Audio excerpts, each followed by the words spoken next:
À Bienne-Léapart, au cœur du village des castors, Pigeon vole, une bâtisse construite dans un lointain passé.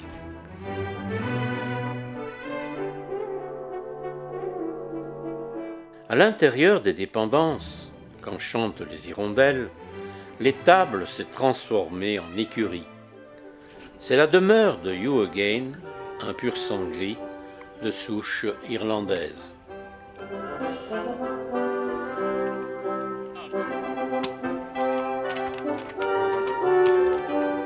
Mais les hippodromes ne l'inspiraient guère.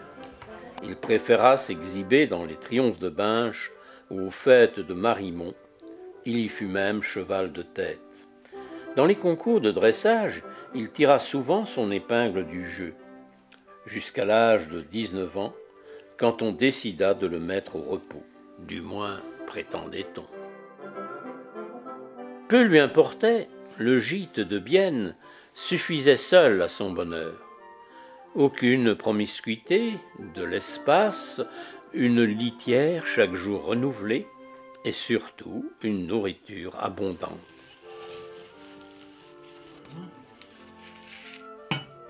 Hugh, en effet, a l'appétit de Pantagruel. Quand il mange, il mange.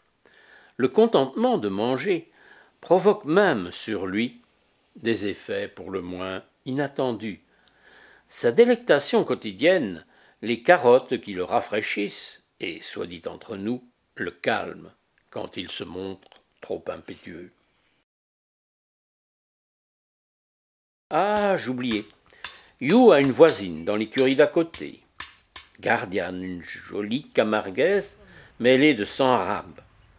Jadis, paraît-il, elle fit merveille sur les barres d'obstacles dans les concours de poney. Aujourd'hui, recueillie à pigeon vol, elle n'a plus 20 ans, mais garde néanmoins bon pied et bon œil. C'est que la vieille dame fait encore de l'exercice. Aux Longraines, elle nous promène au pas sur les figures de manège qu'elle connaît de mémoire de cheval, le doublé, la volte, la demi-volte. À moins qu'elle ne se mette à trotter sur un air de polka, ou à slalomer comme une jeunette sur la serpentine. Hugh aime beaucoup Gardiane. Il ne pourrait se passer de sa présence. Il a même pour elle des élans de tendresse qu'elle semble apprécier, du moins jusqu'à une certaine limite. Un peu de tenue, on nous filme. Mais laissons cela. Aujourd'hui est un jour important pour nos deux pensionnaires. No foot, no horse, disent les Anglais, dont on sait la passion pour les chevaux. Aussi, toutes les 5 semaines, recevons-nous la visite de Marc, le maréchal Ferrand. C'est un homme d'expérience et avec lui, en toute confiance, les équidés se montrent particulièrement dociles. D'une main experte, en moins de temps qu'il ne faut pour le dire, Marc défaire, débarrasse les sabots de leur excès de cornes, choisit judicieusement les nouvelles ferrures, les modèles à l'enclume, les adapte à la forme des pieds avant de les y fixer solidement. Le pied, maintenant bien protégé, pourvu de bons appuis, Hugh va pouvoir se déplacer avec aisance et retrouver ses allures juvéniles. Si ce n'est le cas, on fera appel à Karl, l'ostéopathe. Homme de cheval et spécialiste d'une grande sagacité, il possède à fond l'art de remettre en place membres et vertèbres. Ces manipulations revêtent un caractère spectaculaire et s'avèrent d'une merveilleuse efficacité.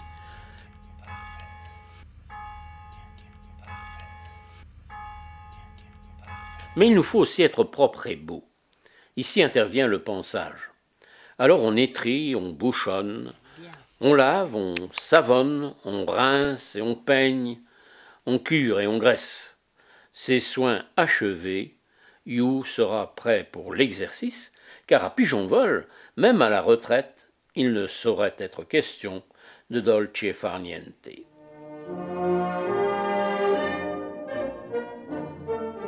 La longe sur le cercle va détendre le cheval que l'immobilité du box a pu rendre un peu nerveux. en suscitant l'engagement de ses postérieurs. On relève progressivement son encolure, on lui donne un placé fixe et rond. Ce mouvement circulaire le force à s'équilibrer, à s'activer, à se cadencer aux allures vives. Au sortir de ce travail, Yu se trouve métamorphosé, parfaitement docile. Une complicité merveilleuse s'établit entre lui et nous. À ce moment-là, plus n'est besoin de longe.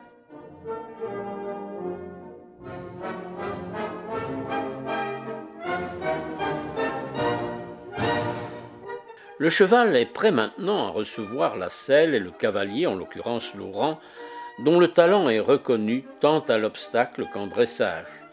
Cette dernière discipline ne saurait être confondue avec le domptage. Le domptage implique un effet de force, alors que le dressage se fait tout en douceur.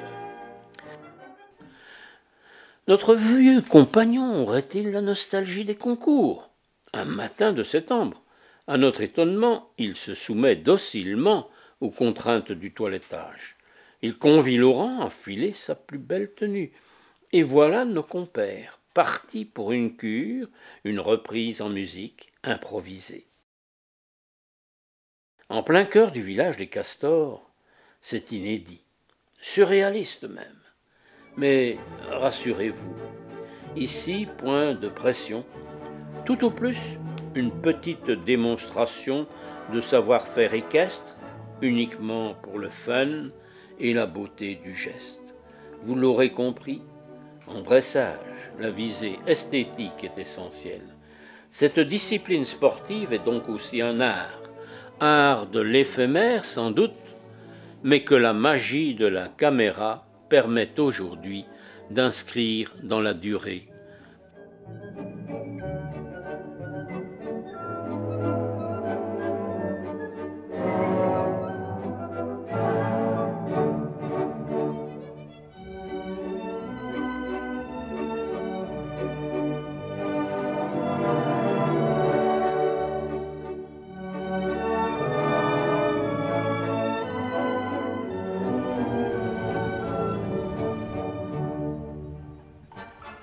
Mais trêve de philosophie. À pigeon-vol, la matinée s'achève. Elle fut bien remplie. Yu se souvient alors que le bonheur est aussi dans le pré.